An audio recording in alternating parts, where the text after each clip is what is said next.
මේ ස්වර්ණමාලී මහා සෑරජානන් වහන්සේ පිහිටි භූමියට ලෞතුරා සම්මා සම්බුදුරජාණන් වහන්සේ අපේ ගෞතම සම්මා සම්බුදුරජාණන් වහන්සේ 500ක් මහරහතන් වහන්සේලා සමග වැඩම කොට සමාපatti සුවයෙන් වැඩ හිටපු ශ්‍රී සම්බුදු සිරිපා පහසින් පාරිසුද්ධත්වයට පත් වුණ බිමක්.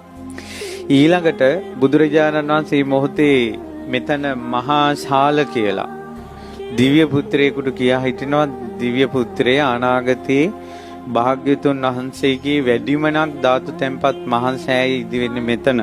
ගාමිණී අභය කියලා පින්වන්තෙක් පහළ වෙලා ස්තූපේ කරවනවා. මේ භූමියට මහා කස්සප මහරහතන් වහන්සේ වැඩම කළා.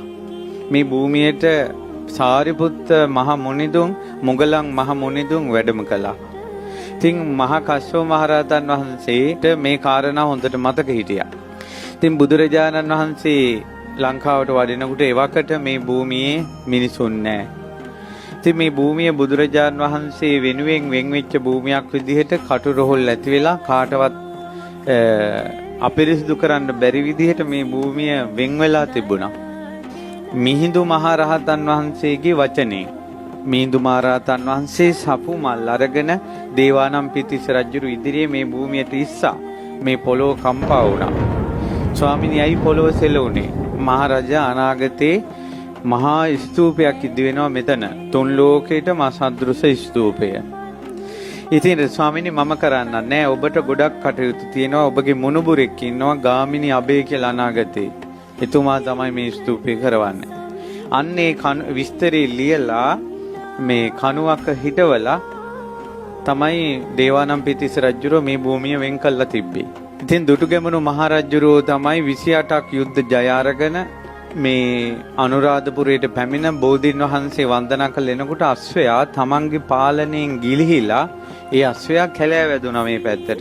ඇවිල්ලා අර කණුව වටේ කැරකෙනවා. රජුරෝ අශ්වයාගෙන් බැහැලා කණුවේ අකුරු කියවනකොට අනාගතේ ගාමිණී අබේ කියලා රජ කෙනෙක් මෙතන මහා ස්තූපයක් ඉදි කරනවා කියන අකුරු දැකලා ඉපදෙන්නත් කලින් තමන්ගේ නම ගලක කොටා විස්තර අනාවැකි කියපු බව සිහි කරනකොට රෝමෝද්ගමනය වුණා.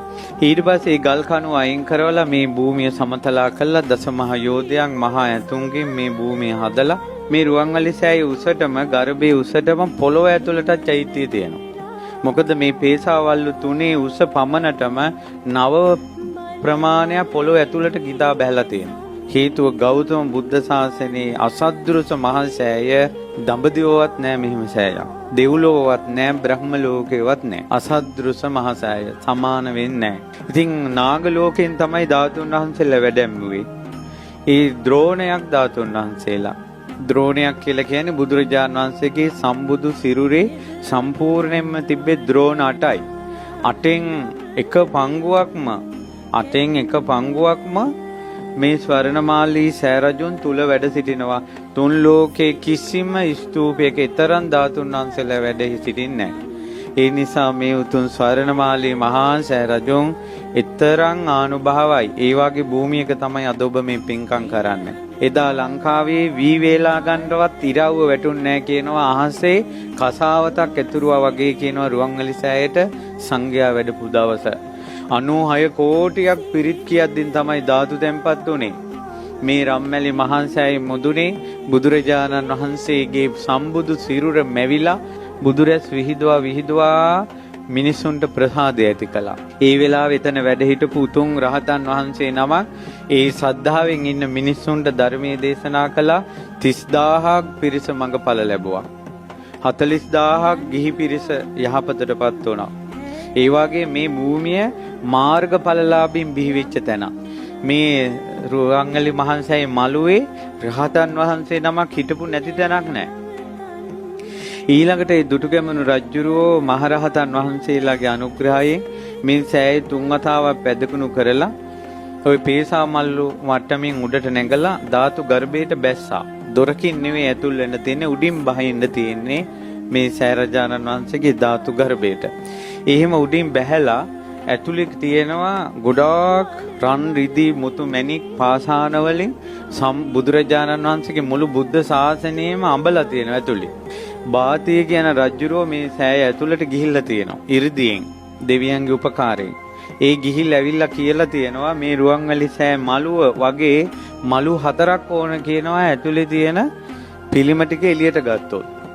අසූරියන් ධාතු ගර්භයේ ඇතුළත බුද්ධ 이르දියෙන් බුදුරජාණන් වහන්සේගේ අදිෂ්ඨානයෙන් රහතන් වහන්සේලාගේ අදිෂ්ඨානයෙන් දෙවියන්ගේ දිව්‍ය 이르දියෙන් දුටුගැමුණු රජුරුවන්ගේ පුණ්‍ය 이르දියෙන් මේ මළුව වගේ 4 ගුණයක තියන්න ඕන පිළිම රියන් 80 ගර්භය තුල තියෙන. අන්න අසද්දෘසයි. එවැනි වූ සුවිසල් නිර්මාණයක් සහිත ධාතු ගර්භයක් තුන් ලෝකේ කොහෙවත් නැහැ. ඒකයි රුවන්වැලි මහසෑය අසද්දෘසයි කියන්නේ. ඊළඟට රුවන්වැලි මහසෑයේ තව අසද්දෘස බවක් තියෙනවා. ඒ තමයි රුවන්වැලි සෑයේ මැද මැණික් වලින් බෝධීන් වහන්සේ මේ නිර්මාණය කරලා ඒ බෝධීන් වහන්සේගේ වටේ රත්තරණින් කරපු බුදු පිළිම 16ක් තියෙනවා. ඒ බුදු පිළිමයක් කෙලින්ම ඉස්සරහා සෑයේ මෙහෙම මැදින් කෙලින්ම පේශාවල් වලින් ඉස්සරහා අපි ඇවිදින මළුවේ සිරිපතුලක් තියලා තියෙනවා. ඒකට සෑයේ වටේට සිරිපතුල් 16ක්. ඒ සිරිපතුල් 16 තියෙන්නේ ධාතු ගර්භේ නිර්මාණය කරනකොට ප්‍රතිමා 16ක් සෑය ඇතුලේ තියෙනවා. ඒ ප්‍රතිමාව කෙලින්ම තමයි මළුවේ සිරිපතුලක් තියලා තියෙන්නේ. ඒ සිරිපතුලට වැන්දම ප්‍රතිමාවට වඳින විදියට. මේ රුවන්වැලි සෑ මළුවේ ඇතුලේ මැණික් ගල් 4ක් තියෙනවා. මේ ලෝකේ කිසි කෙනෙකුට මිල කරන්න බෑ මේ මැණික් ගල් 4. මේ සෑය ඇතුලට ෆෑසර් 4ක් දැම්මා වගේ එළියයි ඒ මැණික් ගල් 4 මුල්ලේ තියලා තියෙනවා. ඒක ගණන් හදන්න දුටුගැමුණු රජුරන්ගේ කාලෙවත් ඒ ගල් 4ට ගණන් හදන්න බෑ කියනවා. අදටත් ධාතු වංශේ තියෙනවා රුවන්වැලි සෑය ඇතුලේ තියෙන මේ මැණික් ගල් 4 වටිනාකම ඒ රජ කාලෙවත් ගණන් හදන්න බෑ කියලා. ඊළඟට දුටුගැමුණු රජුරෝ සක්දෙවිඳුගේ කරඬුවේ ධාතු ද්‍රෝණයක් ධාතුන් වහන්සේලා ඇතුලේ පැදකුණු කරලා අදිෂ්ඨානයක් කළා මේ උතුම් සෑරජානන් වහන්සේ බොහෝ දෙනාට සිත සල්සන බව සත්‍ය නම් අපි බොහෝ පිං රැස් කරගත්ත බව සත්‍ය නම් මගේ ශ්‍රද්ධාව සත්‍ය නම් මේ ධාතුන් වහන්සේලා කරඬුවේ තියෙන්නේ නැතුව ධාතුන් වහන්සේලා එළියට ඇවිල්ලා බුදුරජාණන් වහන්සේගේ රූපේ මැවෙන්න ඕන කියලා. අර ධාතුන් වහන්සේලා කරඬුවෙන් උඩට මතුවෙලා බුදුරජාණන් වහන්සේගේ රූපේ ධාතුන් වහන්සේලාගෙන් සැකිල්ල හැදිලා 이르දියෙන් මස් නහර කෙස් පවා පිහිටියා. තුන් ලෝකෙම බුදුරජාණන් වහන්සේගේ රූපේ ඒ විදිහටම මැවිලා තියෙනවා ඇතුලේ මේ රුවන්වැලි මහා සෑරජාණන් වහන්සේ තුල. ඇස්පිය හෙලන්නේ නැති මොහොත පමණයි තොල් පොට සංගල සොලවන්නේ නැති මොහොත පමණයි හුස්ම ගන්න නැති පමණයි එපමණකින් බුදුරජාණන් වහන්සේ පිරිනුවම් පාලා අර රූපේ විදිහටම රුවන්වැලි මහා සෑය ඇතුලේ තිබෙනවා. මේ බුදුරජාණන් වහන්සේ මුණ ගැහෙනවා වගේ එන්න සුදුසු තැන. ලංකාවේ මිනිස්සු බුදුරජාණන් වහන්සේ මුණ ගැහෙන්න එනවා නම් එන්න ඕන සුදුසු තැන තමයි ස්වර්ණමාලී මහා සෑරජාණන් වහන්සේ. තමන්ගේ ජීවිතේ ශෝක සංතාප නිවා ගන්න සුදුසු තැන.